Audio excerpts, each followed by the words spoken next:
Hello my friends, welcome to another video. I just want to say Merry Christmas to all that celebrate, and if you don't celebrate, I wish you nothing but the best and hope that this new year will bring a much better world for all of us.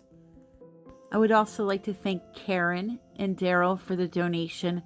Thank you so much for the Christmas gift, and to the rest of you, I truly appreciate all of you and all of your beautiful comments and all of your support.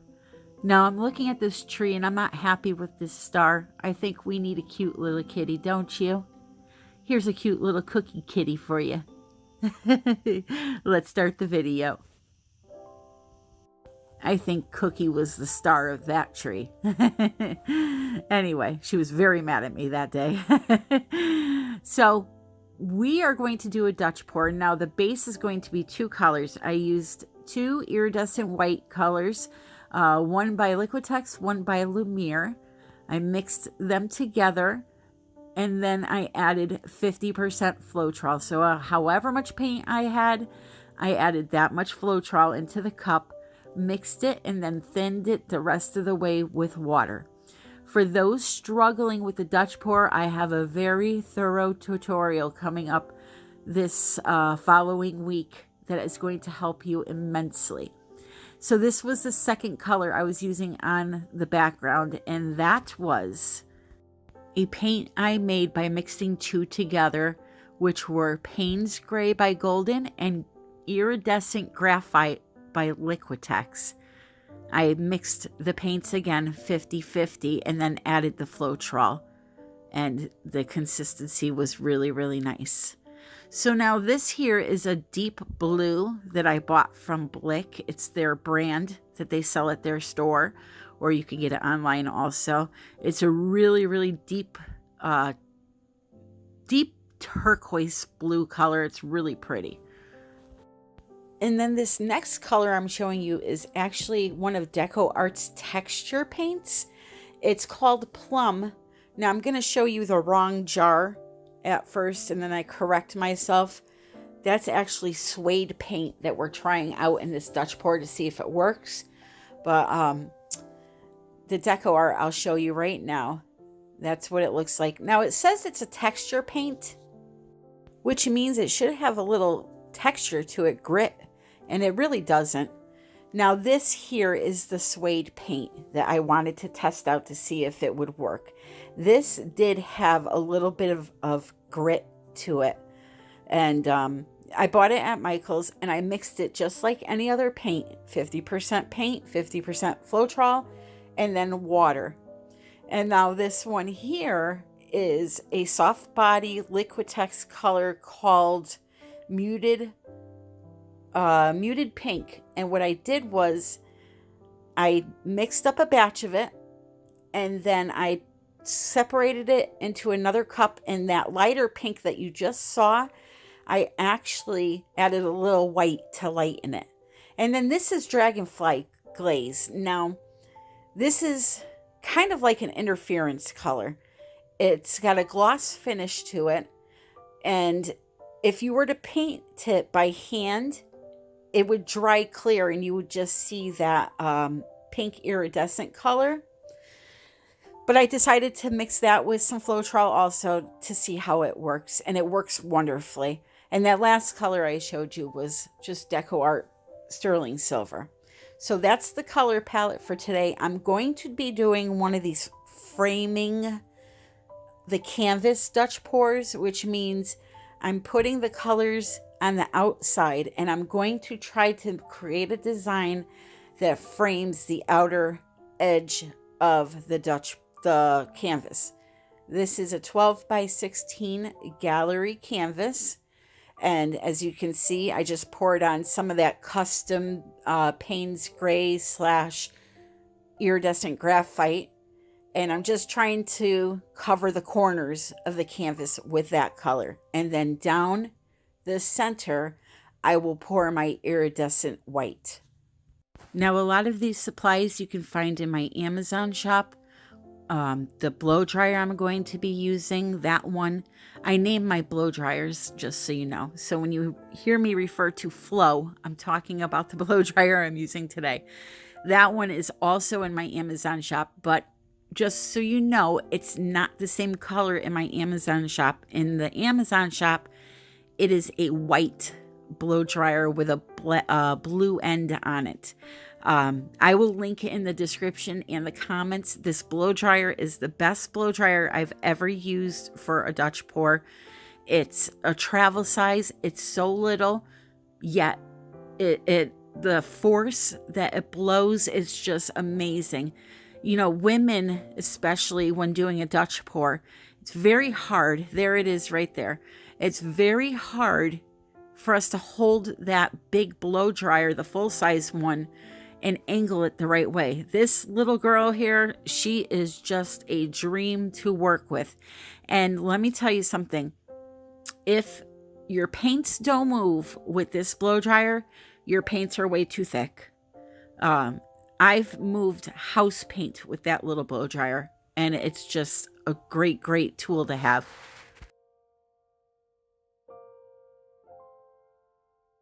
So there goes my iridescent white right down the center. And I will use the blow dryer to, move it around and fill in that area. It doesn't have to be perfect. A lot of this you're not going to see because there's going to be colors on top of it and you're going to be designing on top of it. So you can kind of relax about, how you coat the edges, the shape of it. You just got to get the paint on the canvas so that the colors you put on top are able to flow along together and move at the same rate. So that's what the base paint does for you. It helps those colors glide more easier.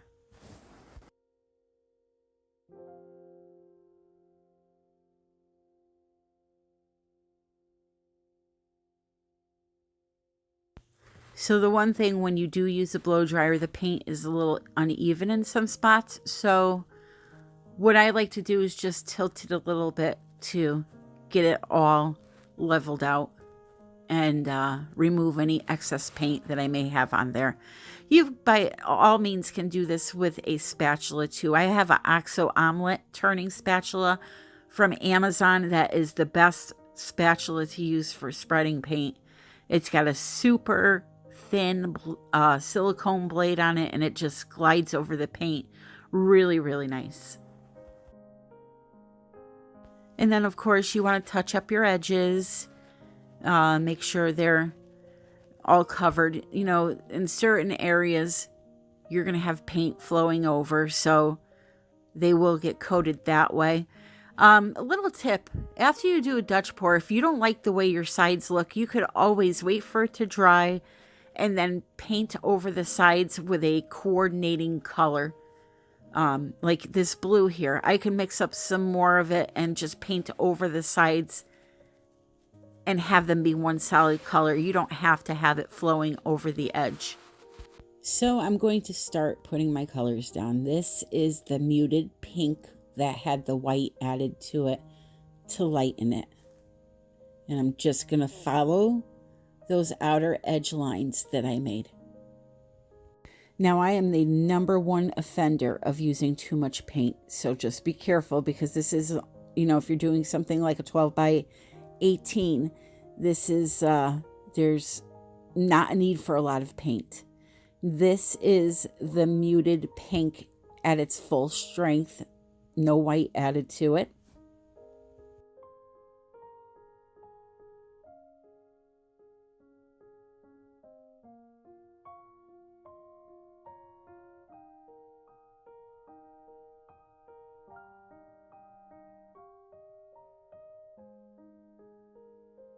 Next up is the Plum texture paint.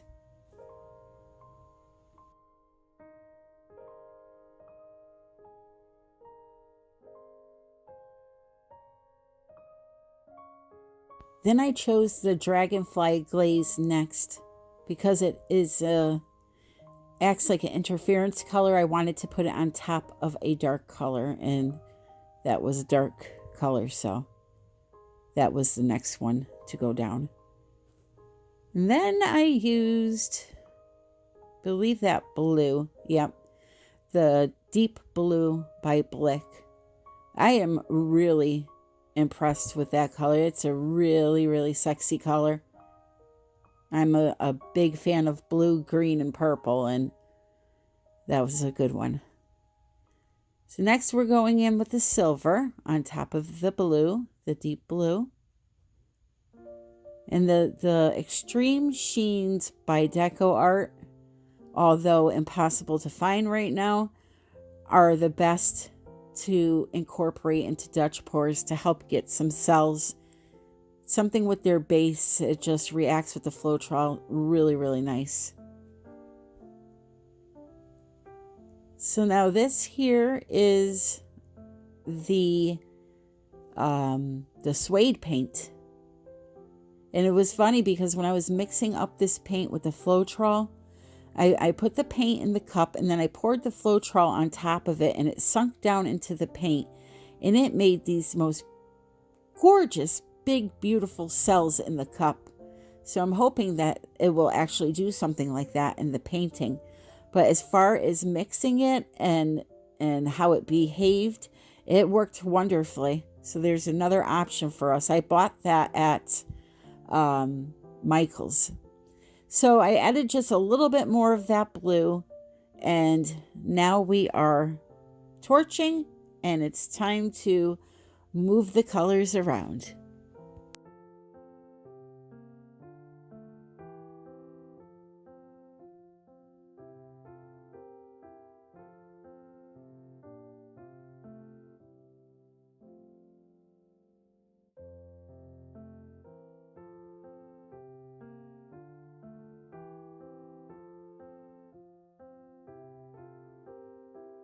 So I had to be really, really careful because I was limited on space. Something like this works much better on a much bigger canvas, but because it's the holidays and I have stuff everywhere, I needed to have something that didn't take up a lot of room when drying. So we had to go with the 12 by 18, but I'm being very, very careful. Just taking my time and blowing that paint around. I tell you, this blow dryer, I absolutely love it. The reason why it works so good is because the concentrator on the end is rectangular in shape. It's not almond shape. I have a lot of blow dryers that are almond shaped, and they do not blow that paint out the same way. So again, I have to tell people it's just a really great tool. So now I flip the canvas around and I'm going to blow out this other side extremely carefully because I don't want to interrupt the other side too much. And yeah, I think it worked really good. I was really, really happy with this painting when it's done.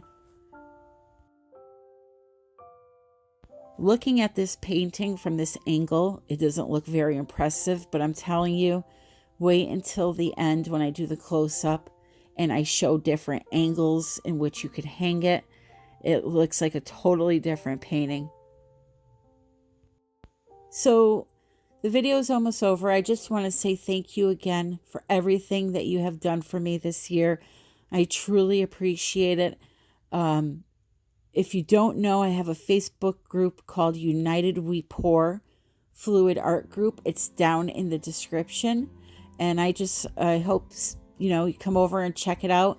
There's a lot of really nice people in there sharing their art, getting help from one another.